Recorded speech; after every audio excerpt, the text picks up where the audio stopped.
তার ইসলামিক দৃষ্টিভঙ্গিতে যে জিনিসগুলোকে গুরুত্ব দেওয়া হয়, আমাদের সঙ্গে কোনো মতাদর্শ পার্থক্য নেই। আমরাও এক ঈশ্বরের একেশ্বরবাদী।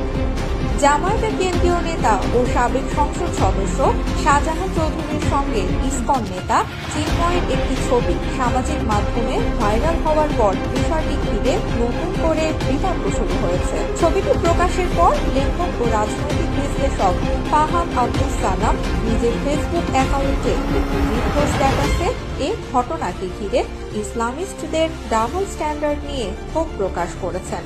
ছবিটিতে তিনি একাধিকবার খেয়াল করে দেখেছেন এবং এটি এডিটেড বলে মনে হয়, বরং তার মতে হিন্দু মুসলমানদের পারস্পরিক সৌহার্দ্যের এমন দৃশ্য স্বাভাবিক এবং ইতিবাচক।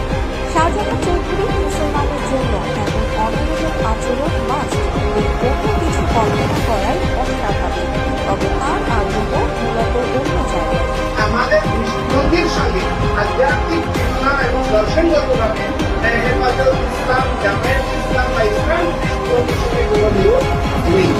ঠিক এক বছর আগে একই ইসকন নেতা চিন্ময় সম্পর্কে একটি মন্তব্য করেছিলেন। সেই সময় ফেসবুকে ব্যাপক সমালোচনা, ট্রল ও মিমের শিকার হন বলে দাবি করেন তিনি।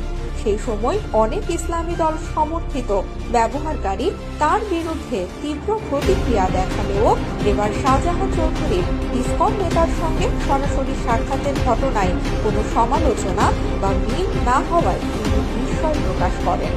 ফাহাম সালাম আরও অভিযোগ করেন, এই ঘটনায় তিনি সামাজিক মাধ্যম ঘুরে একটি সমালোচনামূলক পোস্টও পাননি।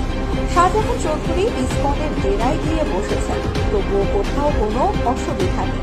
তার নিজের মন্তব্যকে কেন্দ্র করে যে সমালোচনার ঢেউ উঠেছিল, সেটিকে তিনি এক টিকিটে 2 ছবি বানিয়ে অপমান আখ্যা দেন। এ পরিস্থিতিতে ইসলামিস্টদের আচরণগত বৈপরীত্য বলে উল্লেখ করেন তিনি। তার ভাষায় ঠিক এটাই ইসলামী রাজনীতির ডাবল স্ট্যান্ডার্ড।